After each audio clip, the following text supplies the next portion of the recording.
भएको रगत पसिना र आँसुबाट प्राप्त जातीय विभेद मुक्त नेपाल घोषणा हुँदै गर्दा पनि हामीले यो उत्साह मनाउने बेलामा हामी आँसुमा डुबेका छौँ। हामी यति बेला जो एउटा 21औं शताब्दीमा हामी छौँ भन्दा पनि एउटा लज्जास्पद हामीलाई आफैलाई विश्वास छैन। यस्ता घटनामा हामी एकदम दुःखद क्षणमा छौँ। जो नवराजहरूको हत्या भएको छ, नवराज विक, टीकाराम सुनवार, गणेश बुढा, लोकेन्द्र सुनवार, सन्दीप विक, गोविन्द साई, उहाँको न्याय प्राप्तिको लागि र यो घटनामा अपराधीहरूलाई आवश्यक छानबिन गरी हदैसम्मको कारबाहीको लागि, घाइतेहरूको उपचारको लागि हामी नागरिक समाज, दलितसँग सम्बन्धित विभिन्न सङ्घ संगठन र पत्रकार लगायतका तमाम यो नेपालमा सबै खाले उत्पीडनका विरुद्ध सम्पूर्ण नेपालीहरू आवाज बुलन्द गरिरहेछौँ। हामी यो दुःखद क्षणमा कोरोनाको महामारी विरुद्ध हुँदाहुँदै पनि त्योभन्दा ठुलो सङ्कट, त्योभन्दा ठुलो महामारी जातीय विभेदले गर्दा आज हाम्रो समाज छिया भएको छ। आज हामीले उत्सव बनाउने दिन आज हामी आँसुमा डुबेर आज हामी नवराजहरूको न्यायको प्राप्तिको लागि अब पनि अरू नवराज मर्नु नपरोस्, नवराजको न्याय प्राप्ति होस्, घाइतेको उपचार होस् भनेर हामी यो दबाब र्याली सुरु पाएको छौँ। म सम्पूर्ण पत्रकारहरूको तर्फबाट, सम्पूर्ण नागरिक समाजको तर्फबाट र सम्पूर्ण सङ्घ संस्थाहरूको तर्फबाट सम्बोधन राखिदिनको लागि म आफ्नो विषय राखिदिनको लागि म पत्रकार सोमसिंहज्यूलाई म हार्दिक गर्न चाहन्छु। सभाको रूपमा मनाउनु परिरहेको छ। दलित समुदायले नेपालको जुनसुकै परिवर्तित आन्दोलनमा खेलेको भूमिकालाई आज रुकुम पश्चिममा भएको घटनाले सबैलाई स्तब्ध बनाएको छ र यो लोकतन्त्र प्राप्तिको लागि, गणतन्त्र प्राप्तिको लागि र यो परिवर्तनसम्म आइपुग्नको लागि दलित समुदायले नेपालका पिछडिएका आदिवासी जनजाति, दलित लगायतका समुदायले खेलेको भूमिकालाई अहिले राज्यले त्यति मूल्याङ्कन नगरेको र संविधानमा किटानीका साथ उल्लेख गरिएका कुराहरूलाई पनि पालना नगरिराखेको अवस्था छ। र यही अवस्थामा रुकुम पश्चिममा 6 जना दलित साथीहरूको निर्मम तरिकाले एकदम अपमानित ढङ्गले सारा जिल्ला नै लागेर त्यहाँका सम्पूर्ण शक्ति लागेर चाहिँ उहाँहरूको हत्या गरियो। एउटा दलितको छोरा एउटा उच्च जात भनौँदा छेत्री बाहुनको छोरीसित बिहा गर्नु हुँदैन भन्ने यो हाम्रो संविधानले पनि त्यसलाई चाहिँ निषेध गरिसकेको कुरालाई त्यो ठाउँमा अहिलेसम्म त्यो कुण्ठित समाजलाई कुण्ठित पारेर राखिएको रहेछ। वास्तवमा त्यो घटना अत्यन्त दर्दनीय छ, अत्यन्त आततायी घटना हो। त्यो घटनामा संलग्न व्यक्तिहरूलाई अहिले हामी सुन्दैछौँ पछिल्लो दिनमा त्यसलाई राजनीतिकरण भइराखेको छ, मानव अधिकारको टोली गइराखेको छ, पत्रकारहरूको टोली गइराखेको छ, तर उहाँहरूलाई दबाब दिइराखेको छ। अहिले पनि हाम्रो एउटा नेपाल मानव अधिकार सङ्गठनको टोली त्यो क्षेत्रमा पुगेको छ र अहिले पनि उहाँहरूलाई सरकारको क्षेत्र, सरकारको राज्यका पक्षका मानिसहरूले, उच्च तहका मानिसहरूले तपाईँहरू त्यहाँ नगइदिनुहोस्, हामीले सबै घटनाहरू ल्याइसकेका छौँ, अब सार्वजनिक गर्छौँ, हामीले त्यसको छानबिनको लागि चाहिँ गठनका समिति गठन गरेका छौँ भनेर उहाँहरूलाई पनि त्यहाँको वास्तविक घटनाको उजागर गर्नलाई ल्याउनलाई पनि अहिले कठिन अवस्था छ भनेर उहाँहरूले बताइराख्नु भएको अहिले भर्खरैको सन्दर्भ हो यो। र यो अवस्था हुँदाखेरि हामी सबै राजनीतिक दलहरू अहिले सत्तामा पुगेका दल या नपुगेका दल या प्रतिपक्षमा भएको दल या अन्य ठाउँमा भएका राजनीतिक दलहरू हिजो प्रयोग गर्ने बेलामा यिनै समुदायहरूलाई अगाडि राखेर गोली थाप्न बाध्य बनाउने दलहरू आज सत्तामा हुनुहुन्छ। तर जब उहाँहरूलाई त्यही समुदायलाई अपमानित गरिन्छ, त्यही समुदायलाई हत्या गरिन्छ, त्यही समुदायलाई संविधानमा लेखेको कुरा कार्यान्वयन गराउने कुरामा कार्यक्रमहरू गर्दाखेरि उहाँहरू यो सत्य घटनाको छानबिन गर भन्दाखेरि प्रशासकहरूको दर्शक हुने, सरकारको दर्शक हुने चित्त लाग्ने यो परम्पराले भोलि हामी कुनै पनि समुदाय सुरक्षित छैनौँ। अझ न्यून, विपन्न, दलित, जनजाति, आदिवासी लगायत सम्पूर्ण जातिहरू सुरक्षित छैनौँ।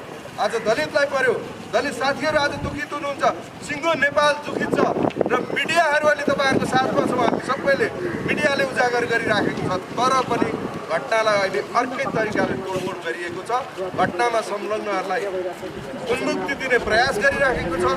कानुनी राज्यमा कानुनी हिसाबले ती साथीहरूलाई कानुनी कारबाही होस् र जसको हत्या भएको छ साथीहरूको उहाँहरूको हत्यामा संलग्न मानिसहरूलाई कानुनी कठघरामा उभ्याउन यो दबावमूलक कार्यक्रम हो र यो देशभरि दबावमूलक कार्यक्रम भइराखेको छ। आज छुवाछुत मुक्त घोषणा भएको 9 वर्षको प्रवेश गरेको दिन हो र छुवाछुत मुक्त यो हाम्रो मुलुकमा त भयो, तर वास्तविक व्यवहारमा कार्यान्वयनमा लागू हुन चाहिँ बाँकी रहेछ। त्यस कारणले हामी सम्पूर्णको तर्फबाट यो दबावमूलक कार्यक्रममा उपस्थित हुनुभयो र यो कार्यक्रममा मलाई 2 शब्द राख्ने अवसर दिनुभयो। म फेरि पनि 5 जना दलित साथीहरूको मात्रै हत्या होइन, त्यहाँ सम्पूर्ण दलितहरूलाई अपमानित गरेर बसिराखेका छन् साथीहरू। ती साथीहरू अपमानित भएका साथीहरूले न्याय पाउनुहोस् र अन्यायमा पर्नुभएका र त्यो परिवार पीडामा भोगिराख्नुभएका परिवारहरूलाई न्याय होस् र त्यो घटनामा संलग्न व्यक्तिहरूलाई कानुनी कठघरामा ल्याइयोस् भन्दै उहाँहरूप्रति मृतक साथीहरूपछि जसको हत्या गरियो उहाँहरूको आत्माको चिर शान्तिको कामना गर्दै उहाँका सम्पूर्ण परिवारप्रति शोक संतप्त परिवारप्रति समवेदना व्यक्त गर्दछु। र नेपालका सञ्चारकर्मी र अधिकारकर्मीहरू अहिले सबै यो घटनामा केन्द्रित हुनुहुन्छ। जब उजागर भयो त्यसपछि राज्यले पछाडि एउटा समिति गठन गरौँ, तर त्यो समिति पनि एउटा नाटक जस्तो समिति मात्रै रहेछ, किनभने त्यहाँ पुगेका साथीहरूले त्यो घटनाको वास्तविकता अर्कै तरिकाले ल्याइराख्नु भएको छ। त्यस कारणले त्यसको खबरदारीको लागि यो कार्यक्रमहरू आज देशव्यापी रूपमा यो सभालाई यो आजको जुन विश्व नेपाल चाहिँ छुवाछुत मुक्त भएको दिनलाई भन्दा पनि यो दिवसको रूपमा भन्दा पनि एउटा श्रद्धाञ्जली सभा र उहाँहरूमाथि भएको ज्यादतीको विरुद्ध दलित परिवारहरूमाथि भएको त्यहाँको त्यो छुवाछुत र त्यो विभेदको अन्त्यको लागि यो आन्दोलन यो देशव्यापी आन्दोलन हो। र एउटा उच्च जातको परिवार भन्ने व्यक्तिहरू अहिले पनि आफूलाई उच्च जातै मानिरहनु भएको छ। नेपालमा कुनै पनि जाति छैन भन्छु म, त सबै समान हो, हामी नेपाली हौँ सबभन्दा पहिला। त्यो कुरामा हामीले याद गर्नु पर्यो। त्यो जातसँग कसरी जोडेर अपमानित गरिन्छ भने के बाहुनको छोरी दलितले बिहा गर्नु हुँदैन, दलितको छोरी बाहुनले बिहा गर्नु हुँदैन। हाम्रो समाजमा त्यो परम्परा अहिले पनि त कायम हो र संविधानले नै निषेध गरेको कुरालाई आज किन त्यहाँ चाहिँ रोकिँदैछ र त्यो कार्यान्वयन गर्ने कुरामा सरकार किन चुकिराखेको छ, त्यसको खबरदारी गर्दैछौँ हामी। र यो सभामा मलाई पनि 2 शब्द राख्न दिनुभएकोमा म सम्पूर्ण इलामका सञ्चारकर्मीहरू, प्रदेश 1का सञ्चारकर्मीहरू र नेपाल मानवाधिकार सङ्गठनको तर्फबाट पनि यो कार्यक्रममा उपस्थित भएर यो राज्यले यो इलाममा यति थोरै मान्छे उभिएर यसो विरोध सभा गरे भन्ने हिसाबले नसोचे हुन्छ। सबै मान्छेहरू लाग्नु भएको छ रुकुम पश्चिमको घटनामा र यथार्थता छानबिन गरेर दोषीलाई कारबाही होस्, त्यो उहाँहरूसँग माग गर्दै मेरो भनाइ यही अन्त गर्छु। धन्यवाद, नमस्कार। जुन एउटा चाहिँ हाम्रो शहीदहरू चाहिँ भएका छन्, यी शहीदहरूले चाहिँ एउटा चाहिँ भोलिको दिनमा न्याय पाउनुपर्छ र दोषीहरू न्यायको कठघरामा उभ्याउनुपर्छ र उन्मुक्ति दिन हुन्न भन्ने कुराहरू राख्दै र म यस कार्यक्रममा चाहिँ फेरि पनि आगामी दिनहरूमा आगामी आन्दोलनहरूमा पनि नेपाली काङ्ग्रेस सम्पूर्ण साथ र सहयोग रहने, नेपाली काङ्ग्रेस सिङ्गो पार्टी, नेपाली काङ्ग्रेसका भातृ संस्थाहरू, शुभेच्छुक संस्थाहरू पनि यसमा आबद्ध रहने प्रतिबद्धता जाहेर गर्दै म बिदा हुन चाहन्छु। धन्यवाद। जय नेपाल। धेरै धन्यवाद। दलित आन्दोलनका सन्दर्भमा धेरै संविधान बने, कानुन बने, ऐन बने, छुवाछुत मुक्त राष्ट्र घोषणा देश बने, तैपनि यो विभेदका घटनाका कारण यस्ता सांस्कृतिक शहीदका रूपमा हामीले नराजहरू पाएका छौँ। उहाँले त्यही इङ्गित गर्दै हुनुहुन्थ्यो। म उहाँलाई धेरै हार्दिक आभार व्यक्त गर्दै नेपाल कम्युनिस्ट पार्टीको तर्फबाट सम्बोधन गर्नको निम्ति ऐक्यबद्धता जाहेरको लागि म नेपाल कम्युनिस्ट पार्टीका आदरणीय नेता भक्त केसीज्यूलाई म हार्दिक आग्रह गर्न चाहन्छु। यो विरोध र्याली तथा छुवाछुत उन्मूलन दिवसमा यहाँ भेला हुनुभएका राजनीतिक दलका मित्रहरू, अन्य राजनीतिक दलका साथीहरू, सङ्घ संस्थासँग आबद्ध साथीहरू, पत्रकार मित्रहरू र यहाँ अन्य उपस्थित हुनुहुने महानुभावहरू, आज हामी यो हाम्रो मुलुकमा यो अत्यन्तै दुःखद घटना घट्यो। जेठ 10 गते यो दुःखद घटना हो। यो मलाई के लाग्छ भने जब हामीले छुवाछुत मुक्त देश भनेर घोषणा गरेको 14 वर्ष भएछ, यो दिवस मनाउन थालेको 9 वर्ष भएछ। त्यस बेला पश्चिममा हामीले संविधान बनाउँदा त्यो संविधानमा सबै हामी सहभागी थियौँ। संविधानमा कुन जात, कुन वर्ग, कुन लिङ्ग केही कसैको भेदभाव भएन। र हामीले एउटा लोकतान्त्रिक गणतन्त्रको संविधान बनायौँ। लोकतान्त्रिक गणतन्त्रको संविधान बनाउँदाखेरि कोही पनि मान्छे जात जाति भाषा भाषी के जात जात केही हुँदैन।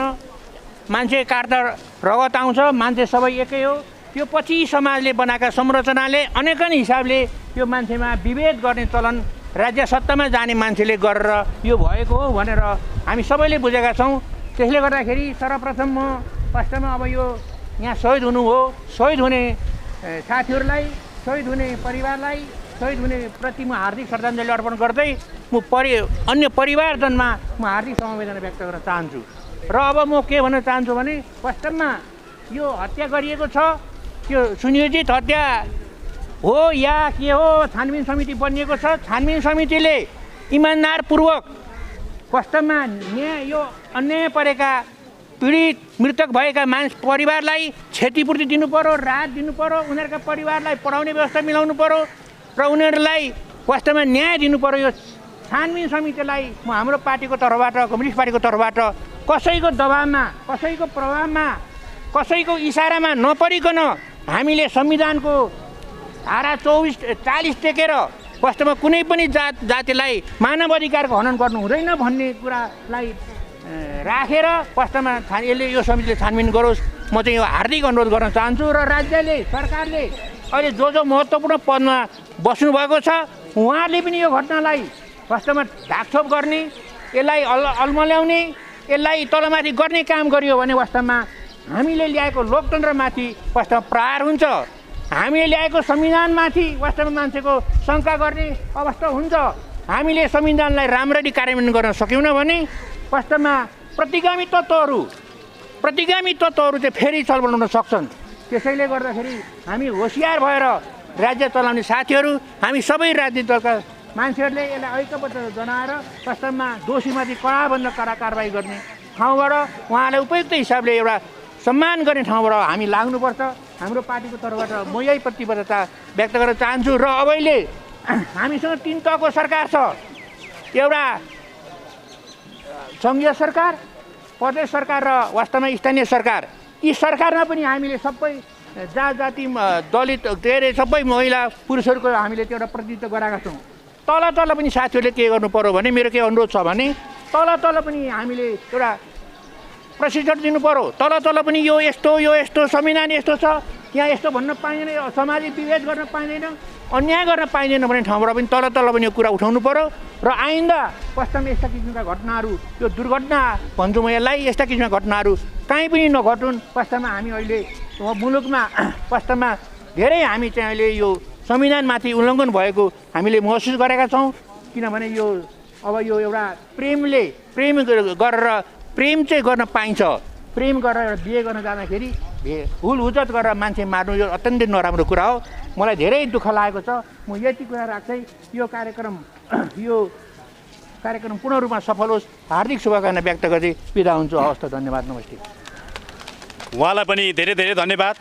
यो घटनाको विषयमा अध्ययन अनुसन्धान गर्नको लागि, सत्य तथ्य छानबिनको लागि पुलिस प्रशासन कानमा तेल हालेर नबसोस् र सरकार आँखामा पट्टी बाँधेर नबसोस्। म आग्रह गर्न चाहन्छु यो घटनामा सत्य तथ्य छानबिनको लागि र अबका दिनमा नराजहरू अब हुनु नपरोस् भन्नको लागि म सबै महानुभावलाई दलित भएकै कारण नेपाली नारीको हत्या बन्द गर्नको लागि, आवाज बुलन्द गर्नको निम्ति र न्याय प्राप्तिका लागि निरन्तर लाग्नको लागि म सबैलाई आग्रह गर्दै सङ्घर्ष समितिको तर्फबाट यो श्रद्धाञ्जली सभा एवं खबरदारी सभामा सम्बोधन गर्दै यो सङ्घर्ष समितिको तर्फबाट सहभागी सम्पूर्ण सङ्घ संस्था, राजनीतिक दल, सहभागी महानुभावहरू, पत्रकार लगायतका विभिन्न क्षेत्रमा आबद्ध महानुभावलाई धन्यवादसहित यो कार्यक्रम समापन गरिदिनको लागि म दलित अधिकार कर्मी सङ्घर्ष समितिका सदस्य आदरणीय देवेन्द्र विश्वकर्मालाई आग्रह गर्दै बिदा चाहन्छु। धन्यवाद।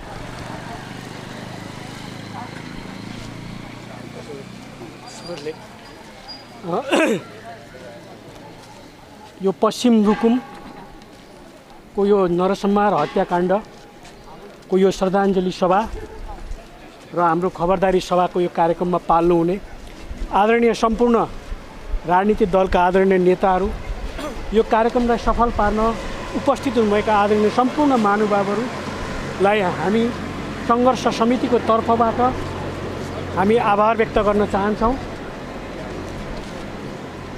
हामीलाई हामी जानकार छौँ गएको जेठ 10 गते पश्चिम रुकुममा भएको जातलाई आधार मानेर गरिएको विभेदको चरम अवस्था जसको कारणले मान्छेको हत्या गरिएको छ र त्यसै सन्दर्भमा हत्या हुनुभएका आदरणीय युवा जो शहीदको रूपमा स्थापित आदरणीय युवाहरूलाई म यो सन्दर्भमा हार्दिक श्रद्धाञ्जली हामी यो संयुक्त सङ्घर्ष समितिको तर्फबाट दिन चाहन्छु र शोक सन्तप्त परिवार प्रत्यक्ष परिवार उहाँहरू हुनुहुन्छ तर अप्रत्यक्ष रूपमा हामी सबै जो यो उत्पीडनको विरुद्धमा यो छुवाछुतको विरुद्धमा यो छुवाछुतको समस्याको विरुद्धमा जो हामी लागेका छौँ यी सबै हामी प्रताडित भएका छौँ। यस अर्थमा हामी सबै भावविलीन छौँ र हामी यो अवस्थामा यो पीडामा हामी शोकलाई शक्तिमा बदल्ने हामी प्रण गरौँ भन्ने म अनुरोध गर्न चाहन्छु। म यसै सन्दर्भमा छोटो केही कुरा राख्ने अनुमति चाहन्छु। नेपालमा भएको सबै खाले जातीय विभेद अन्त गर्नको लागि नेपाली जनताले खेलेको भूमिकाकै फलस्वरूप हामीले चाहिँ गणतन्त्र स्थापना गऱ्यौँ। यी सबै कुराहरूमा दलितहरूको अग्रस्थान छ। सबै खाले आन्दोलनमा दलितहरू अग्र रूपमा अगाडि बढेका छन् र के स्थापित गरियो भने नेपालमा अब सबै खाले विभेदहरू अन्त गर्नुपर्छ भनेरै तपाईँको 2063 सालमा आजभन्दा ठिक 14 वर्ष अगाडि नेपाललाई छुवाछुत मुक्त राष्ट्र घोषणाको चाहिँ के अरे राज्यले घोषणा गर्यो। यसको 14 वर्ष भयो। यसलाई कार्यान्वयन गर्नको लागि विभिन्न ऐन कानुन बन्ने क्रममा 2068 सालमा छुवाछुत जातीय भेदभाव र छुवाछुत कसुर ऐन तपाईँको चाहिँ सरकारले चाहिँ तपाईँको ऐन ल्यायो। नेपालको संविधानमा छुवाछुतलाई चाहिँ एउटा गम्भीर अपराधको रूपमा चाहिँ घोषित गरियो। फेरि पनि जातीय विभेदका अनेकौँ खालका विभेदका रूपहरू चाहिँ घटना घटिरहेका छन्। हामी देख्न सक्छौँ भर्खरै शहीदहरू भए, यहाँ हत्याकाण्ड भयो, यहाँ देखिराख्नु भएको छ। 68 साल ऐन आइसके पछाडि जातलाई आधार मानेर हत्या गरिएका दलितहरू जम्मा 17-18 जना मानिसहरू यहाँ हुनुहुन्छ। जातलाई आधार मानेर कुनै न कुनै बहानामा चुलो छोएको न्युमा, प्रेम गरेको न्युमा, चिठी लेखेको न्युमा, कुनै पनि न्युमा जातलाई आधार बनेर हत्या गरिएका कुराहरू यहाँ देख्न सकिन्छ। भएको छ हामी त्यही महसुस गरौँ। वर्षौँदेखि एउटा समुदायले अर्को समुदायलाई छुन नहुने, उसले छोएको खान नहुने पीडा कति दुःखदायक छ। त्यसैले यसको अन्त्यको लागि राज्यले र हामीले यसको अन्त्यको लागि हामीले योजनाबद्ध तरिकाले अगाडि बढ्नुपर्छ। म यो सन्दर्भमा यो सङ्घर्ष समितिको तर्फबाट सबैलाई यो अनुरोध गर्दै राज्यलाई खबरदारीको यो सभाबाट चाहिँ यो खबरदारीको कुरा राख्दै म यो कार्यक्रमलाई सफल पार्नको लागि खास गरी राजनीतिक दलको आदरणीय महानुभावहरूले यो सङ्घर्षको कार्यक्रमलाई अग्र समयदेखि नै सहयोग पुर्याइराख्नु भएको छ र आज पनि यो सक्रिय सहभागिता राखिदिनु भएको छ। यो कार्यक्रममा खास गरी अधिकारकर्मी साथीहरू लाग्नुभएको छ, पत्रकार साथीहरू लाग्नुभएको छ, दलित आन्दोलनका सबै मान्छे त लाग्ने भइहाले। त्यसको अतिरिक्त सम्पूर्ण महानुभावहरू जो यो उत्पीडनको विरुद्धमा लाग्नुभएको छ, यो कार्यक्रम सफल पार्न उपस्थित हुनुभएको छ, यहाँहरू सबैलाई यो सङ्घर्ष समितिको तर्फबाट आभार व्यक्त गर्दै यो श्रद्धाञ्जली तथा खबरदारी सभा यहीँ सकिएको यहाँहरूसँग अनुरोध गर्न चाहन्छु। धन्यवाद, नमस्कार, अभिवादन।